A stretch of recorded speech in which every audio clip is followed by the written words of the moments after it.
Hello, this is Julie Fast from juliefast.com and bipolarhappens.com.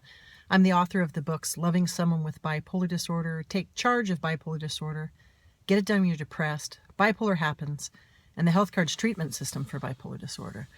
Today I want to talk about bipolar disorder and going through a crisis. Bipolar disorder is an illness that's triggered by stress. I always want to explain to people when I say stress that stress isn't necessarily negative. For example, people can have bipolar disorder mood swings while getting married, or the birth of a first child, or getting a job promotion. Stress is simply something that changes our routine. So if you look at stress and think to yourself, stress can cause bipolar disorder. Stress means a change to my routine. That means anytime I'm having a change to my routine, I could have bipolar disorder symptoms, so I need to be prepared. That will get you so far in terms of managing this illness. I'm moving to Europe in 3 weeks. This has been in the plans for many years. I had a pretty horrific bike accident in 2012, and with subsequent injuries, put off moving to Europe for almost 3 years. I have no regrets for that now. It meant I had 3 more years with my beloved nephew and 3 years to do a lot of work on myself, especially my mind. So I have no regrets for that. Now, right before I'm ready to leave in 3 weeks, I'm looking to see how I'm doing mentally. How is my bipolar disorder? How am I going to handle the time change? What do I need to do? And I want to give you some good news. I believe that the 20 years of managing my illness, using the tips that I talk about in my books and reading other people, of course, what they do online and how they manage their illness, I'm seeing results. So a long time ago, the things that are happening to me in the last couple of weeks before I leave, a long time ago, they would have affected me for weeks. For example, I had a run-in with somebody last night that was very, very upsetting to me. It really didn't have a lot to do with me. It's a friend of mine who has bipolar disorder, and they were obviously in a mood swing.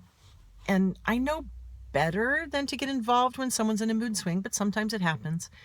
And in the past, I could see how that situation, which we worked out eventually, how that situation would have just thrown me over. I would have been upset for weeks. I would have been, oh, how can I leave now? And I'm upset, and what can I do?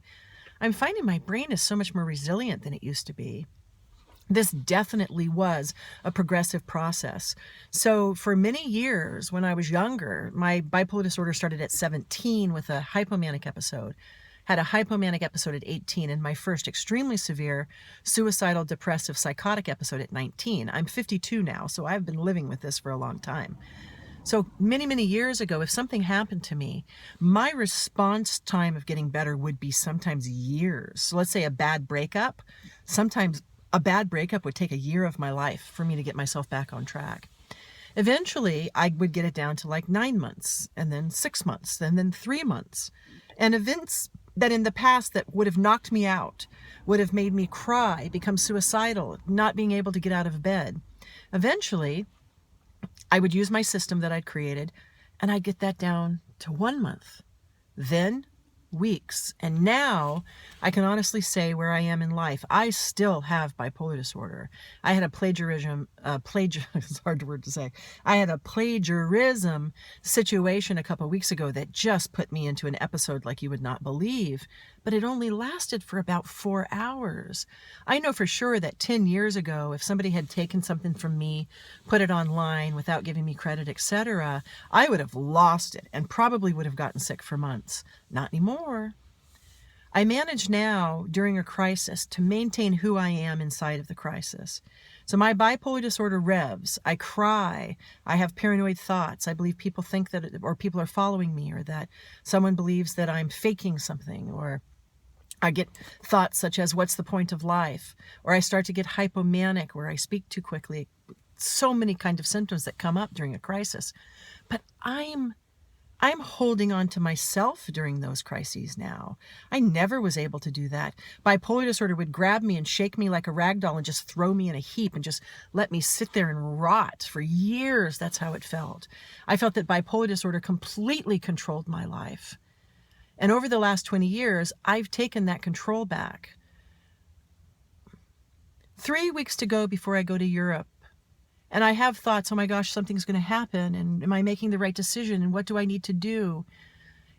And what's amazing is that those are regular questions that anybody would ask on the way to a big move such as this. I'm not I'm not depressed. I'm not crying. I'm not getting manic. I'm not making poor decisions. I'm not as worried about my future as I used to be. Yeah, the plane rides are going to be tough, especially since I just had knee surgery. But I have tools in place now that even if my bipolar disorder shows up, I will know what to do. I'm taking the health cards with me. This treatment plan is what I use in my life, and basically I teach it to other people. So anybody I get into a relationship with, any new person I meet in Europe, they will hear about the health cards because I want them on my team. A big part of managing bipolar disorder is teamwork. My therapist yesterday, my beloved therapist Robin, she said, "Julie, one of my worries is that you're going to be in Europe without your team." And I thought a lot about that. First of all, there's Skype, so my team is there for me when I move. We can do we can do Skype sessions if we need to. But also, I believe in myself and able to come up with another team of supportive people, of anybody I let in my life in the future. I always evaluate, is this good for my bipolar disorder? I really do live a life where I treat bipolar disorder first. If you're new to this, if you've just been diagnosed, or you're like, I've been diagnosed a long time and I want a different life, I'd like to encourage you to start now, start small, and start building a world where you treat bipolar disorder first. So when you want to make a really big move or a really big change, or if a crisis wipes over you that has nothing to do with you, but it just comes into your life, such as the death of a loved one, you can know that you're going to have your tools in place to deal with bipolar disorder so that the real you can take care of the crisis. This works. It took me a long time to get where I am, but if you start now, you can have a better future. I never thought I'd be well enough again. I stopped traveling in 2007 for a variety of reasons, bipolar-wise, but mostly because I couldn't get rid of my suicidal depression, and traveling made it worse. I'm now well enough to move to Europe. I have a plan in place. I know my bipolar will show up, but I have a plan and I'm ready. At 52 years old, I have my life back. I'd like to encourage you to do the same. It can be so hard and so depressing to have to live with this illness every single day. So if you're sick, like I used to be, every minute of every day, and you feel that there's no hope, I'm here to tell you there is hope. I went through a suicidal depression that lasted for 5 years, and I got out of it, and it's been gone. It's been gone now for 4 years. You can get better and you can change, but it doesn't just happen to you. You have to make it happen, and you can't do it on your own. The people who are in your life, the people who help you, your healthcare professionals, the people that you surround yourself with are just as important as medications. The choices that you make, the things that you do, the places you go, it all affects your bipolar disorder. This is a brain disorder. When you start making changes and you treat bipolar disorder first, you can get through any crisis. We don't have to kill ourselves. And even if the illness tells us we're depressed and that we're suicidal and that we need not to live, you can say, that's not me talking, that's bipolar disorder talking. I encourage you to cultivate a life that treats bipolar disorder first so that you can move forward with life as I am. I'm scared. I'm worried. I have the same bipolar disorder symptoms I always have had, but that's normal.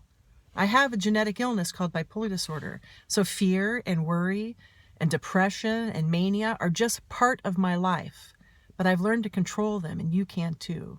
I believe in you.